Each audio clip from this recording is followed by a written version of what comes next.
Hello नमस्कार दोस्तों, एक बार फिर स्वागत है इरेडा लिमिटेड कंपनी के एक नए वीडियो में। जी हां दोस्तों, कंपनी का शेयर अपने टॉप से करीब 45% टूट चुका है और इसी वजह से हर शेयर होल्डर से इस कंपनी के अंदर पैनिक सिचुएशन में आ चुका है। लेकिन उनके लिए अब क्या रणनीति रहने वाली है आने वाले दिनों के लिए, उन्हें जानने की कोशिश करेंगे और साथ ही बंद बाजार से इस कंपनी के लिए 2 से 3 बड़े अपडेट आपके साथ डिस्कस करने वाले हैं। तो आप जरूर वीडियो के अंत तक बने रहें, आज का ये वीडियो काफी इंपॉर्टेंट होने वाला है। तो जैसा कि आप देख सकते हैं, कंपनी का शेयर कल भी करीब 10 रुपए टूटकर बहुत ही बड़ी गिरावट यहां पर दिखा चुका है। जैसे कि आप देखेंगे तो कंपनी का शेयर करीब 177 रुपए पर खुला था, लेकिन कंपनी का शेयर आप देख सकते हैं 167 रुपए पर बंद हुआ है।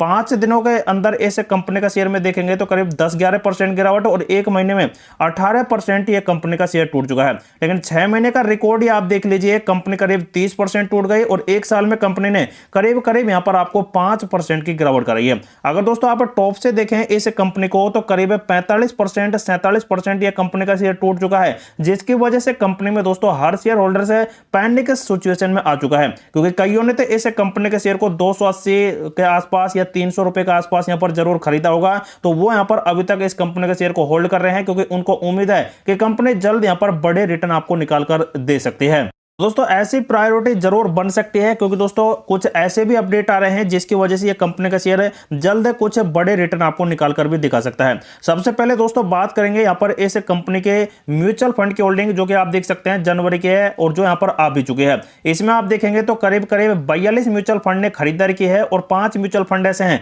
जिन्होंने सेलिंग प्रेशर को बढ़ा दिया। यहाँ पर आप देखेंगे यहाँ पर ग्राफ के अनुसार तो आप देख सकते हैं यहाँ पर पिछली बार भी 48 म्यूचुअल फंड थे और अब की बार भी 48 म्यूचुअल फंड इस कंपनी के अंदर है। लेकिन पिछली बार 10 ने सेलिंग प्रेशर बढ़ाया था, लेकिन अब की बार 3 ने बढ़ाया और पिछली बार आप देखेंगे तो 35 ने और अब की बार 42 ने देख सकते हैं जबरदस्त इस कंपनी के अंदर बड़ी एंट्री की है। तो देखा जाए तो दोस्तों यहाँ पर ऑल टाइम हाई यहाँ पर बना रहा है अब की बार खरीदारी के मामले में 42 के आसपास ही। उसके बाद आप देखेंगे तो यहाँ पर अब की बार मात्र 3 लाख ही इस कंपनी के अंदर शेयर खरीदे गए, लेकिन पिछली बार आप देखेंगे तो 25 लाख का आंकड़ा था जो यहाँ पर देख सकते हैं ऑल टाइम हाई था। लेकिन अब की बार आप देखेंगे तो बहुत ही बड़ी कम यहाँ पर देखने मिल रही है। लेकिन ऑल टाइम हाई के मामले में देखें तो सबसे ज्यादा जनवरी के मंथ में करीब 81 लाख से भी ज्यादा इस कंपनी के अंदर शेयर होल्डर से बढ़ चुके हैं। सबसे ज्यादा आप देखेंगे तो अब की बार कोटक फंड ने देख सकते हैं यहाँ पर करीब 1,77,000 के आसपास कंपनी के अंदर शेयर खरीदे हैं। लेकिन यूटीआई फंड आप देखेंगे तो इसने 1 लाख शेयर अपने सेल कर दिए हैं सिर्फ और सिर्फ प्रॉफिट बुकिंग की वजह से।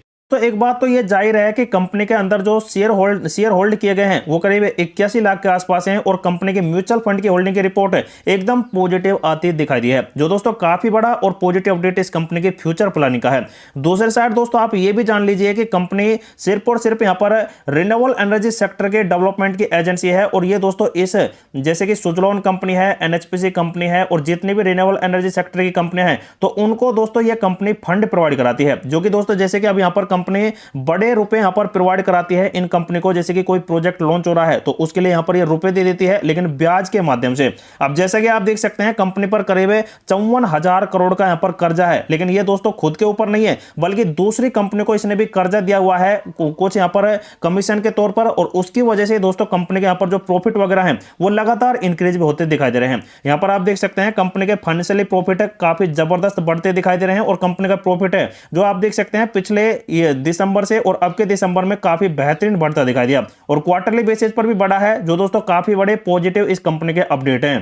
दोस्तों इसका मतलब यह है कि जैसे जैसे रिन्यूएबल एनर्जी सेक्टर बढ़ेगा आने वाले फ्यूचर में, वैसे वैसे इस कंपनी के प्रॉफिट बढ़ेंगे और प्रॉफिट बढ़ेंगे तो अपने जैसे शेयर होल्डर्स को तो मुनाफा होने वाला है। तो लॉन्ग पर्पज से दोस्तों ये कंपनी का शेयर मेरे हिसाब से एकदम बेस्ट है। तो आप जरूर दोस्तों अपने फाइनेंशियल एडवाइजर से भी सलाह लेते चलें। लेकिन बंद बाजार से आई कुछ बड़ी खबरें आप देख लीजिए।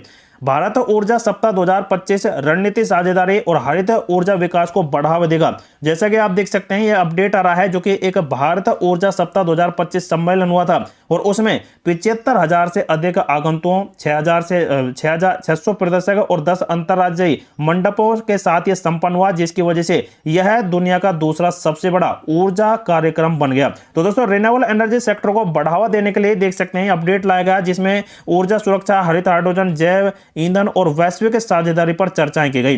प्रधानमंत्री नरेंद्र मोदी ने खुद ने इसकी देख सकते हैं वीडियो कॉन्फ्रेंसिंग के माध्यम से सभा को संबोधित किया और कहा कि 2030 तक जो भारत की कि रिन्यूएबल एनर्जी सेक्टर का रोड मैप है वो तैयार कर लिया गया है और 500 गीगावाट रिन्यूएबल एनर्जी सेक्टर और जो भारत की रेलवे है उसको भी पूरी तरह से रिन्यूएबल एनर्जी सेक्टर से यहां पर बढ़ावा देना है और 5 मिलियन मीट्रिक टन हरित हाइड्रोजन उत्पादन करना है। तो ये दोस्तों काफी बड़े बड़े लक्ष्य हैं 2030 तक के लिए। तो दोस्तों इन लक्ष्यों के लिए यहां पर दोस्तों काफी बड़े बड़े प्रोजेक्ट आएंगे और प्रोजेक्ट आएंगे तो दोस्तों किसको याद किया जाएगा? इरेडा लिमिटेड कंपनी को, क्योंकि वहां से बड़ी बड़ी कंपनियां यहां पर पैसा लेंगी कर्जे पर और कर्जा लेगी तो दोस्तों इरेडा लिमिटेड कंपनी कमीशन लेगी और कमीशन लेगी तो अपने जैसे शेयर होल्डर्स को प्रॉफिट होता दिखाई दे जाएगा। इस वजह से देख सकते हैं बहुत ही बड़ा अपडेट है। और साथ ही देख सकते हैं पीएम नरेंद्र मोदी का एक और बड़ा अपडेट है, ऊर्जा क्षेत्र में भारत की प्रगति पर जोर दिया और कहा कि देश है जो रिन्यूएबल एनर्जी सेक्टर में जो सौर ऊर्जा यहां पर सोर्स है वो करीब 32 गुना बढ़ गया है इंडिया के अंदर और गैर जीवाश्म ईंधन भी करीब 3 गुना बढ़ गया। भारत पेरिस समझौते के लक्ष्यों को पूरा करने का वाला पहला G20 देश भी बन गया है। तो नंबर 1 देश दोस्तों बन चुका है भारत, जो कि यहां पर G20 यहां पर जो समझौता हुआ यहां पर सम्मेलन हुआ था उसमें रिन्यूएबल एनर्जी सेक्टर को बढ़ावा देने का अपडेट था। तो उसके मामले में ये पहले नंबर पर इस टाइम कारगर कर रहा है। तो देखा जाए तो दोस्तों इंडिया की तरफ से एक बहुत ही बड़ी अपडेट, मतलब कि सरकार की तरफ से एक बहुत ही बड़ी अपडेट निकल कर आ रही है। और साथ ही दोस्तों बिजली उत्पादकों ने सरकार से अक्षय ऊर्जा के लिए ट्रांसमिशन शुल्क पर छूट 2030 तक बढ़ाने का अनुरोध किया है। तो दोस्तों एक हिसाब देखा जाए तो इरेडा के लिए यहां पर दोस्तों नेगेटिव खबर भी है, लेकिन दोस्तों इंडिया के रिन्यूएबल एनर्जी सेक्टर को बढ़ावा देने के लिए एक बहुत ही बड़ी और पॉजिटिव खबर भी है। तो देखा जाए तो दोस्तों इसमें यहां पर जो पहले से टैक्स वगैरह लग रहे थे तो वो यहां पर दोस्तों 30 जून 2025 तक देख सकते हैं यहां पर समाप्त हो जाएंगे। तो इन्हीं को ही दोस्तों यहां पर बढ़ावा देने के लिए एक बहुत ही बड़े यहां पर चर्चा की गई है, जो यहां पर देख सकते हैं यहां पर दिल्ली के अंदर की गई। और यहां पर आप देख सकते हैं ऊर्जा मंत्री हैं प्रहलाद जोशी, इनकी अध्यक्षता में देख सकते हैं मीटिंग की गई और इसमें दोस्तों संगठनों ने कुछ सुझाव वगैरह यहां पर दिए हैं, जो कि यह है कि दोस्तों यहां पर जो 30 जून 2025 है उससे पहले ही चालू की गई जो हरित ऊर्जा परिवर्तन जैसे कि सौर पवन हाइब्रिड परियोजनाएं, बैटरी भंडारण और पंप भंडारण परियोजनाएं, उनको 25 सालों तक शुल्क माफ कर दिया गया था। लेकिन दोस्तों अब यहां पर 30 जून को डेडलाइन है और इसको पूरी तरह से यहां पर दोस्तों फिर से रिन्यू या फिर दोस्तों रिस्ट्रक्चर यहां पर करने का अपडेट यहां पर यह दिया जा रहा है कि इसे 2030 तक फिर से बढ़ा दिया जाए, क्योंकि जो यहां पर भारत की रिन्यूएबल एनर्जी सेक्टर की यहां पर अर्थव्यवस्था है उसकी अधिक गहराई की जड़ें जमाने में मदद मिल सके। तो दोस्तों एक बहुत ही बड़ा अपडेट है, क्योंकि दोस्तों यहां पर इससे ज्यादा इंपैक्ट तो पड़ेगा नहीं इरेडा कंपनी के लिए, लेकिन दोस्तों अगर रिन्यूएबल एनर्जी सेक्टर बढ़ावा दिया जाएगा तो इस कंपनी को प्रोजेक्ट से ही बहुत ही अच्छे प्रॉफिट होते दिखाई दे जाएंगे। तो ये दोस्तों कुछ अपडेट है इस कंपनी के लिए। लेकिन दोस्तों कुछ एक्सपर्ट का बयान देख लीजिए इरेडा कंपनी के ऊपर। उनका कहना है कि कंपनी के लिए जो भी जो भी एक्सपर्ट हैं वो अलग अलग अपनी राय निकाल कर दे रहे हैं, लेकिन दोस्तों आप इस कंपनी के अंदर अपने हिसाब से भी सोचें और अपने फाइनेंशियल एडवाइजर से सोचें तो दोस्तों इस कंपनी में काफी बड़े बुलिश पैटर्न आपको देखने को मिल जाएंगे। लेकिन एक्सपर्ट ने देख सकते हैं जैसे कि यहां पर शेयर में बॉय ऑन डिप्स की रणनीति के यहां पर अपनानी चाहिए, क्योंकि कंपनी का शेयर 275 से 280 रुपए तक के लेवल पर पहुंचने की गुंजाइश यहां पर बनी हुई है। तो इस वजह से देख सकते हैं कुछ एक्सपर्ट ने देख सकते हैं इस कंपनी के लिए बड़े टारगेट निकाल कर दिए हैं।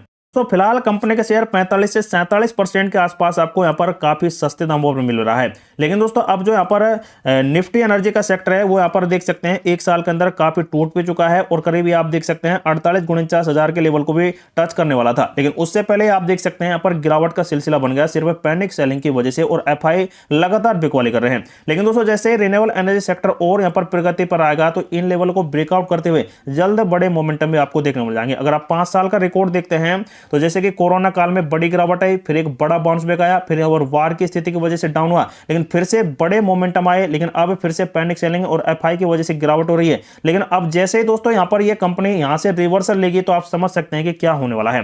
तो दोस्तों जो भी इस कंपनी में सेल बाय एनरोल करता है तो उनके लिए ये वीडियो इंफॉर्मेटिव पर्पज से प्रोवाइड कराया गया है। तो दोस्तों आप खुद का रिसर्च करें, खुद का एनालिसिस करें और अपने फाइनेंशियल एडवाइजर से जरूर सलाह ले लें। उसके बाद इस कंपनी में आप अपना डिसीजन ले सकते हैं।